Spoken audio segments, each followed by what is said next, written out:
Morning, Jess. Morning, Michaela. You Morning. right? How are you? Very good, thank you. Yeah. How are you? Yeah, good, thanks. Good. Let's just give it a few minutes for everyone to arrive. Hopefully, everyone's coming in now. I can see we've got cool people coming in. Lovely. Morning, everyone.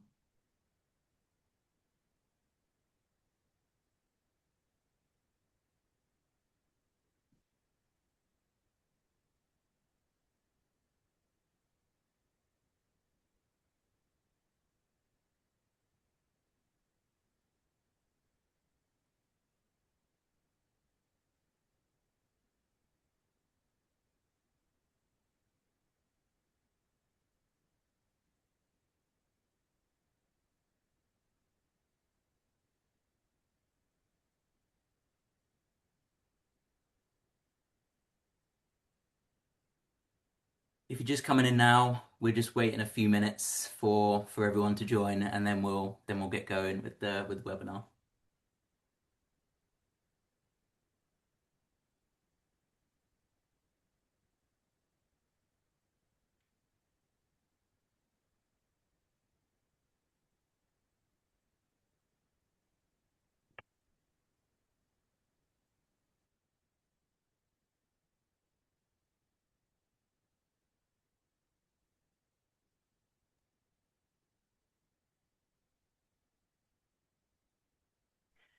Okay, should we get going, Jess? Oh, let's go. Yeah, cool. Hmm. Well, morning everyone. Hope you're all well. We can't see any of you, and we can't see any of the chat anyway. So it's just going to be us kind of talking at you for a little bit. But welcome to our webinar for today. Very, very exciting. We have got our brand new question set editor to show you all today. So we just wanted to showcase this, just to show you what we've been working on, essentially. Just for some introductions, so I'm Will, I'm part of the training team, and we've also got Michaela, who is just going to be in the background answering some of your questions, but she's been heavily involved in the new QSE. And then we've got Jess as well. Hi. Yeah, a lot of you may have met me before, but I'm Jess. I'm the head of training, so I'll be doing the demo today on the new question set editor. Lovely. So yeah, that's us three. Um, just a few things before we get started. I've just mentioned all your cameras are off and the chat is also off. However, we do have a Q&A which is going to be open for the duration of this webinar. One thing I mentioned, if you are going to post a question in the Q&A, make sure you post anonymously and just check your settings there so you post anonymous questions, but Michaela will be there answering some of those for all of you. We're also going to have some polls running as well today. So just to double check that those are working, I'm just going to launch the first poll just to get an idea of how everyone is this morning. Do we need caffeine? Are we ready to get going? Are we ready for lunch already? I know it's 11 o'clock, but some people like an early lunch. A few people ready for that. So lovely. Lots of people need to get topped up on caffeine. I see. Got myself a tea. Lovely. Um, cool. This session is going to be recorded as well. So if you want to share this with anybody after the session, this is going to be provided for you. So if there's anyone as well that hasn't been able to make this session, you're going to be able to share this afterwards. So don't worry about that. So what are we talking about today? We are talking about the new question set editor. So it's going to take around, what are we now, 11:05. So we should finish up roughly 40 minutes time. So just a quick one today. Some of you might be more aware what the question set editor is than others. So if you're one of our self-serve customers and you've been building your own schemes, you're going to be very, very familiar with the question set editor. But for those who haven't built their own scheme, the question set editor is a tool within SchemeServe that allows you to build all of your questions that appear in your scheme. And just to get a little idea of the kind of people that we've got in the chat watching, I'm just going to launch another poll. just to get an idea of who we've got. So let me launch this one. So this publisher is asking, how often do you build your own schemes? So are we mostly self-serve? Are we mostly, do we get Wonderwriters to build their own schemes? Okay, we got a good mix. Got a good mix. Always building. Lovely. 50% always build. Amazing. So we've got a good mix in here. Lovely. So the aim of today is to give you a full rundown of what the question set editor is, what changes have been made, and how easy it is to build your question sets.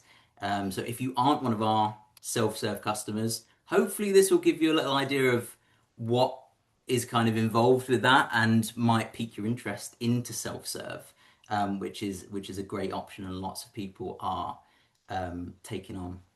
So I'm going to stop talking and hand over Jess who is going to be going through the demo of the actual question set. Perfect, thank you.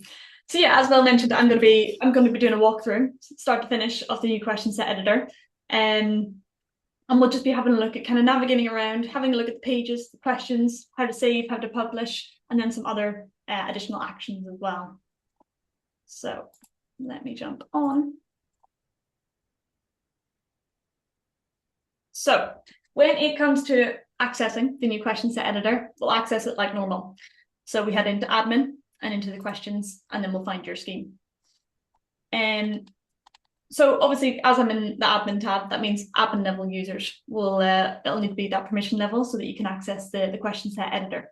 So today we're just going to have a look at property owner scheme, and we'll have a look at navigating around it. But as you can see, as soon as you jump into it, you'll see the brand new question set editor. So at a glance, you can already see, yeah, it looks a lot more modern, a lot more modern to begin with. But it's the same idea. So if you've used the old one, you'll pick up this one pretty quickly. So on the left-hand side, you've got your pages like before, and then you've got your questions nested within. So for anyone who doesn't use this, this is what we use to build all the questions on your quote journey. See the number of pages, the names of the pages down the side, and then the actual questions that you ask on the quote journey as well. So starting with the pages, you've got your pages on the left-hand side here. So you'll see, depending on your branding, for example, ours is obviously purple, you'll see which page you're currently on, and then you can jump between pages like normal. So for anyone who hasn't built it before, you can build however many pages you need. You can call them whatever you need to call them. But you'll head to the bottom and select edit pages, and then you'll be able to see an overview of all of the pages that you currently have. So to add a new page, you'll select add new quotation page, and you can then pick page title that you want to show on the quote journey, and then the actual tab title as well. So quite often they're the same, but you might want to name them differently. And then you'll also be able to decide, like before, which record types these show on. So is it first premium, is it MTAs and renewals, or maybe if it's client details page, maybe you don't want that page to show on the MTA quote.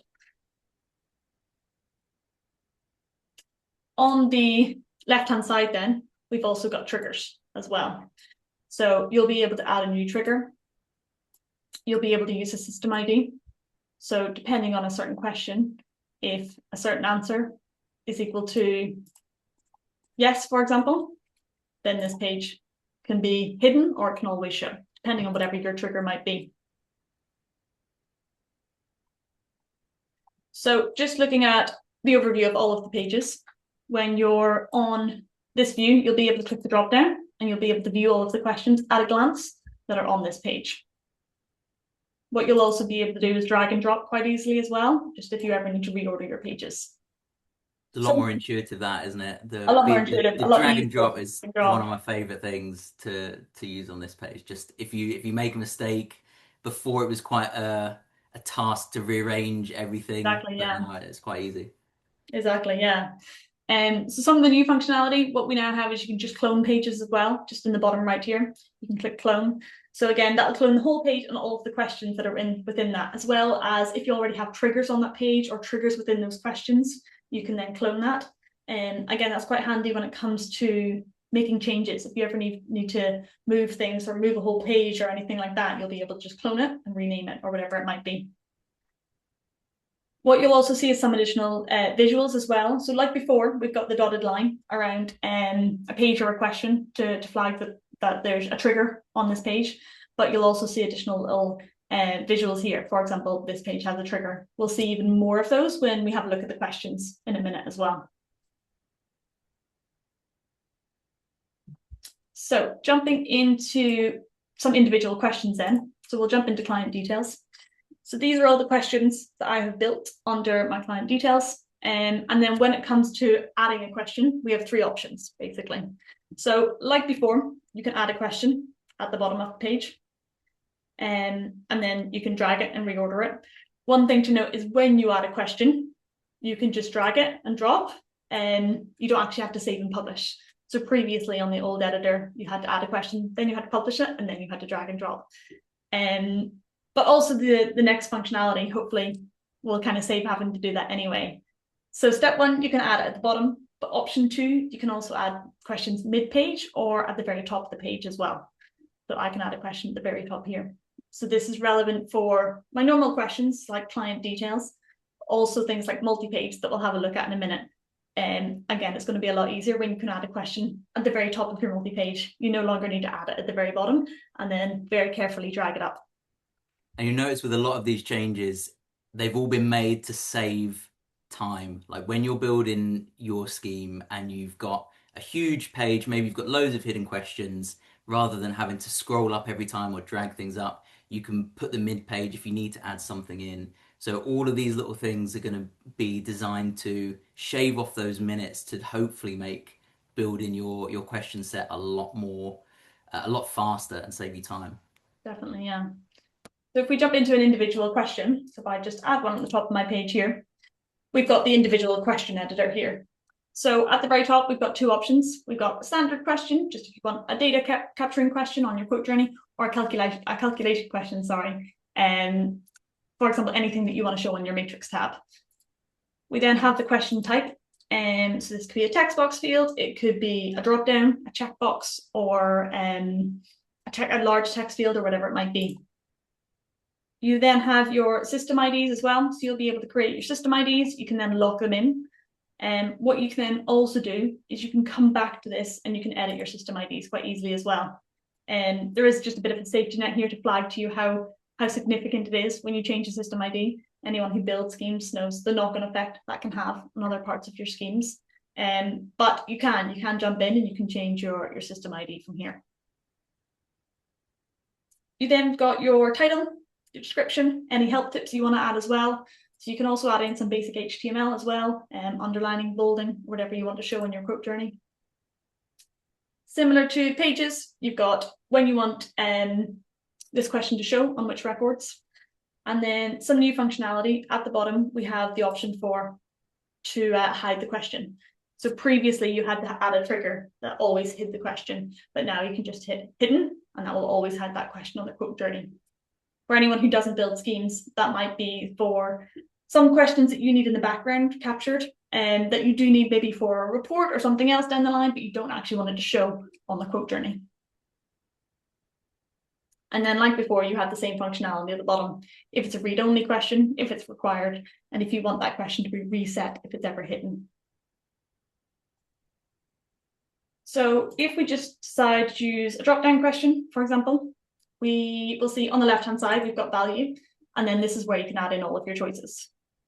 So we can add in however many drop-down options we might have. So again, same functionality as before, but visually this was previously at the bottom and it's a little bit difficult to drag and drop. And now it's a lot easier to use.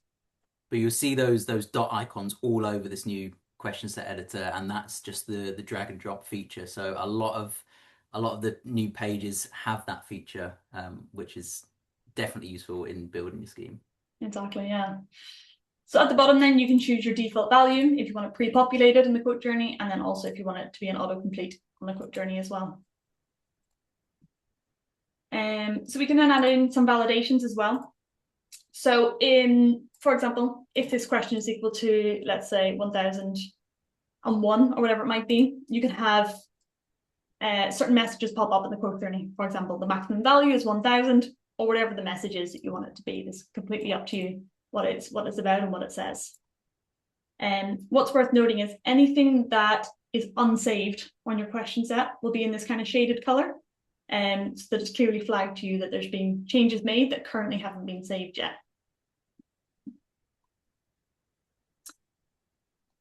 And so what I'm going to do is I'm just going to add one question here. Hit save. So we can see it's been added, and it's currently in that shaded color. So what I'm going to do is I'm just going to jump in to add another question and head to my triggers.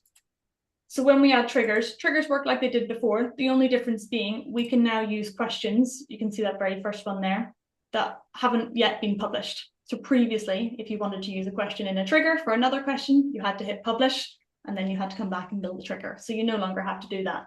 They're already ready to be used in triggers. So the first option we looked at was at the very bottom, when you can add the questions, then you could add questions mid-page, and then the final way to add a question is you can bulk add questions as well. So if I head to the very bottom, you can hit bulk add, and this is like a mini editor, where you can add lots and lots of questions, one after the other, in a kind of mini version. So you can add the question type, the category, the system ID, and the title, and then if needed, you can add all of your triggers and everything later. But this is quite useful or if you have 10 questions that are very similar. For example, something to do with like specified or unspecified, where they're all the same, or checkboxes, which are all the same. You can add them quite quickly, and then you can tidy them up later. So when it comes to questions, again, some new functionality. If we just have a look on the right-hand side, you're now able to clone questions as well. So again, this is going to be really useful when it comes to the same idea, 10 or 20 questions which have the same format. So when you clone a question, it will duplicate that question just below it. It will copy across everything. So that will include all of the triggers and everything as well. So if you've made quite a complicated question with 10 triggers behind it, all of those triggers will get copied across, and then the same question type as well. So again, especially when we think about checkbox types of questions, this will really speed up the process. The only thing you'll need to remember to do is jump in and change the system ID. When you clone a question, it will just add clone to the very end of it. So you can jump in and you can change that system ID. I've seen a few people are already had that idea in mind. A few questions came up about the what happens if you clone a question. So they were ahead of you on that one, Jess. Good. But that cloning thing, I use that all the time, and it's like you said, especially useful if you've created something that has multiple triggers and Definitely. validations and stuff like that, rather than creating a new question and having to edit and add all that back in. You can clone it and it's already there for you. And the only thing you have to change is maybe the title and the system ID. So yeah, saves a lot of time. Definitely, yeah. So when it comes to questions as well, if we just have a look on the right-hand side, going back to those visuals, again, you'll see just at a glance if a question is required. What you'll also see is you'll also see using a little link visual, if this question is being used in a trigger. So this will help avoid deleting a question that is maybe being used elsewhere for a trigger, and then obviously that would have a knock-on effect on that trigger. So it's a bit of a safety net one, which will come in handy. So the very final thing with questions is if I head back to my edit pages where we were earlier, this kind of gives you a step back view where you can see everything that's on your question set. So these are all of my pages, and then if I click that drop down, I can see all of my questions within that page. And then if I just want to jump and open that other page, what we can now do is we can move one question from a page to another page. So again, really useful if you've made a mistake, accidentally built a few questions on the wrong page, or just when a scheme changes. As we know, no scheme is ever locked down, it's never finalized. So when it comes to making a change, you can jump in, you can grab those questions and you can move them to another page. The only limitation behind that is multi-page. And so multi-page questions can be moved outside a multi-page and vice versa. So jumping into then our multi-page next. So this is my multi-page question. So we could see the question type, multi-page, and I've given it the system ID, MP. So when I now click the drop down, what we'll see is all of my multi-page questions. So previously, for anyone who used the old editor, you had to jump into the question, the multi-page question, and then you had to jump into the multi-page section, and then you would see all of your questions load. And it was a little bit tricky as well to drag and drop things as well. Now you can obviously, as I mentioned earlier, you can add questions mid-page, or you can drag and drop quite easily. But you'll see these are all of my questions within my multi-page. Just as a side note, for anyone who hasn't built a scheme or maybe doesn't know what multi-page is, it's our terminology for any policy that maybe has multiple premises or multiple anythings within that policy. So when we create a multi-page question on the quote journey, it will allow those questions to be asked over and over again for the number of properties or whatever it might be. So to jump into my actual multi-page question, this is what it looks like. So you can see my question type is multi-page. So as soon as you set it as a multi-page question, you will have multi-question appear on the left-hand side. So like before, you can set the max number of pages, the link text. So that goes back to on the quote journey when you want to add a new premise or add a new property, whatever you want that to say. And then your key question here at the bottom. So key question being, when you're on your matrix tab, what do you want the identifier to be? So on a property scheme, it's normally the address. If this was a vehicle of some type, it would probably be the registration number.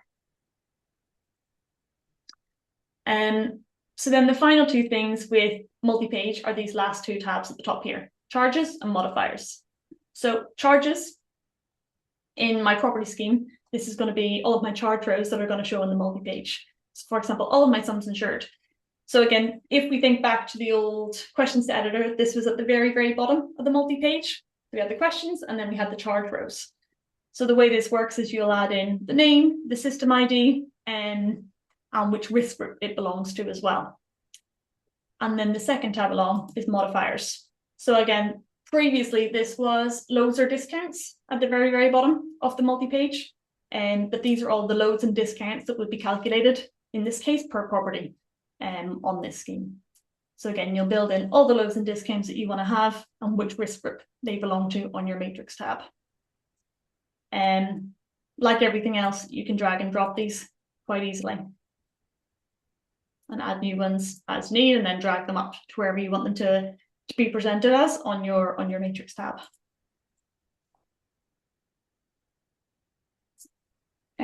So coming out of questions then, the next thing we're going to have a look at is risk groups. So if I head to the bottom of,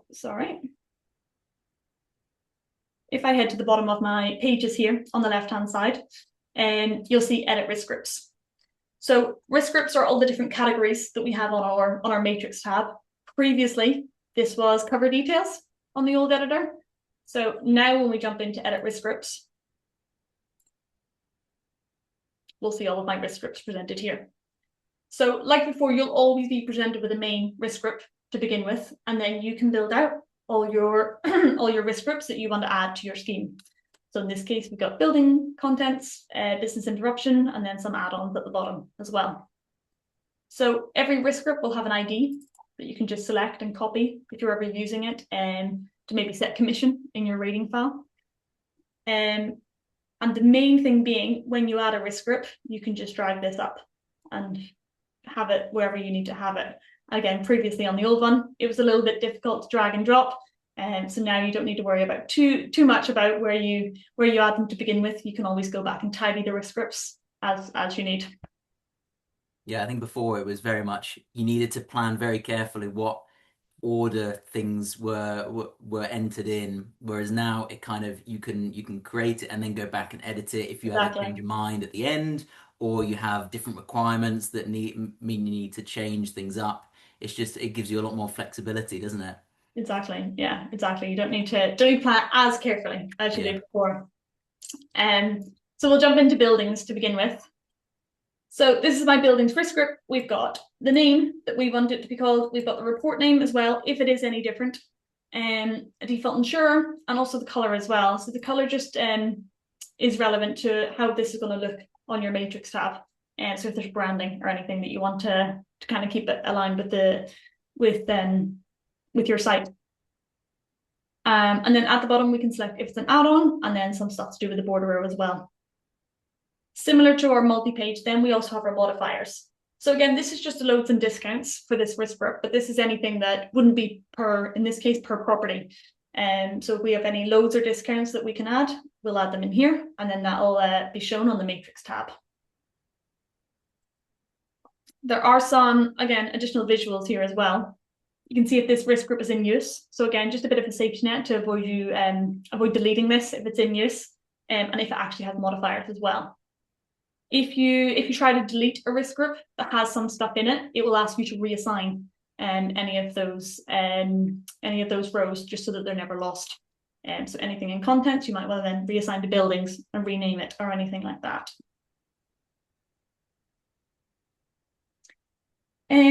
So the next thing to have a look at is the search functionality. So previously you could search across just a specific page that you're on, just using Control F, Command F, whatever you're on. And now in the top right, we also have the search functionality here, which will allow you to search across all pages on your scheme. So if I just search for client, that'll pull up everything to do with the client. So that includes the title, if it's got client in it, that includes the question type, but also the system ID as well. So previously we couldn't really search for system IDs in this way, which is normally key for whatever we need to do. So now, the main thing you want to find, isn't it? Like when you're doing your rating file and you're like, I know I had this system ID somewhere, I can't find it. Now you can search it. Now you can search it, and now you can obviously just click and copy it as well, to avoid making any of those errors as well, and rating or reports or whatever it might be. Cool. So then just jumping into the very top, what you'll actually see, let me just jump across, as I've got some unsaved changes, I'm just going to change to another scheme. And what we can do is at the very top, we can just jump into view the code of this. Again, this won't be for daily use. This isn't the interface that I would use daily. I obviously use the normal one to build schemes. But it is good just to see your actual question set. One of the main differences is the previous question set editor was built using XML. And for anyone who had a look at that, a little tricky to use, fair play to you if you were using it. This one's built using JSON, which is a little bit easier or nicer to look at anyway. But it's really useful for if you have any issues, it's what our support team might look at. At a glance, just to see what might be an issue, instead of just looking at the front end question set. So just jumping to the top left now, what you'll also be able to see, like before, is just all the previous versions as well.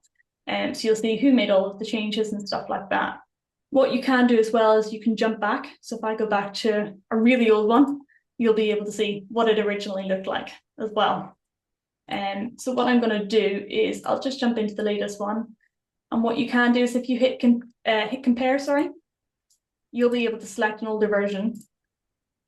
And then side by side, you'll be able to see what changes have been made.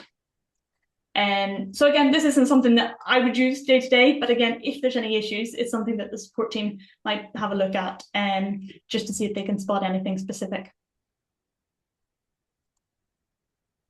And then just heading for us to the right-hand side then, we've got some additional actions. So we've got tax settings in the top right. So this is, if you think on your matrix tab at the very bottom, where on a lot of schemes it'll say IPT. If you need to relabel that, it's not IPT, maybe you just need it to be called tax or whatever it might be called, you can just rename that here. You can also change the cancellation method as well. And that works in the exact same way for policy fees as well. So again, policy fee maybe isn't the right terminology for you, maybe it's admin fee, maybe it's something else, but again, that's at the very bottom of the matrix tab. So if you rename it here, that will update on your matrix tab. Some other additional actions is the import and export. So again, if you're ever cloning a scheme, you might want to copy your question set so you can import one question set to another scheme, same as exporting as well. One thing to bear in mind is when you import and export, it has to be the old editor to the old editor or the new editor to the new editor, just because it has to be JSON to JSON or XML to XML. But again, once everybody's up and running on the new editor, you'll all be using the new editor anyway, so it won't be any issue there. So you couldn't take an old question set from before and put it into this new one. No, so what you'd have to do is load the old one on the new editor, and then you could do it new editor to new editor or old editor to old editor. Nice. And then the very final thing is just at the very, very bottom. So we have cancel, save, and publish. So previously we just had publish to get quote. And so now we have two options. You can save your changes, which will just save them here. It won't actually push them through to the quote journey, or you can publish them. When you publish them, that will push them right through the quote journey and make everything live. And then in the bottom left, we also have get quote. When you hit get quote, that will take you into the quote journey for this specific scheme. Previously, you had to head to the top up here, get a quote, and then you had to find your scheme, and then that's how you test your question set. Now you can just hit get quote at the bottom, and that will take you right into it. So it just makes testing all the changes that you made really, really quick, doesn't it? So you can just go exactly straight that. in to see what you need to edit and then test it out. Exactly, yeah. So maybe it's saving 5 seconds, but it's 5 seconds every time you want to test your question set. It all adds up. Yeah, exactly that. But that's everything. So I'll pass it back to you, Will. Cool. Thanks very much. So just as we're approaching the end, just gonna answer some of your questions that are in there. Sorry if we haven't answered all of your questions, but any that we have that have been frequently asked, what we'll do is we'll answer those and send them out in an email so you've got all that information afterwards. But this question, so the burning question, when will this launch? Yeah. So this is going to launch from early March. So the way it'll work is the new editor will just automatically be turned on for everyone. You guys won't need to do anything to get it turned on. And you'll hear from us once it's been enabled on your site. And the only exceptions to this is anyone has custom JavaScript or any legacy issues, and then our product team will reach out to you beforehand to discuss specific requirements there. Cool. Another question just about that custom JS. What's going to happen to those who do have custom JS on their site? Yeah, so anyone who has custom JavaScript, well, I guess to explain it a little bit more. So custom JavaScript might be on your site to maybe change some of the wording or the terminology that is shown on the back office side of stuff. So maybe where it says something on the cases tab, or maybe you've hit a button somewhere, maybe you've changed something there, that might be custom JS, and that can impact some of the new modules that are coming out, for example, the new question set editor. And that isn't anything that's on your quote journey. That's completely fine. Don't worry about that. So anybody who has custom JS, our product team will be reaching out to you, and we'll work with you together to work out how we can get the new editor on your site as soon as possible. Cool. And then the last one, just somebody asking for more clarification about modifiers. What is a modifier? Yeah, so a modifier. So I don't think a modifier was the terminology maybe on the old question set. Yeah. So a modifier is just a load or a discount. So you'll find it in probably 2 different places on the question set editor.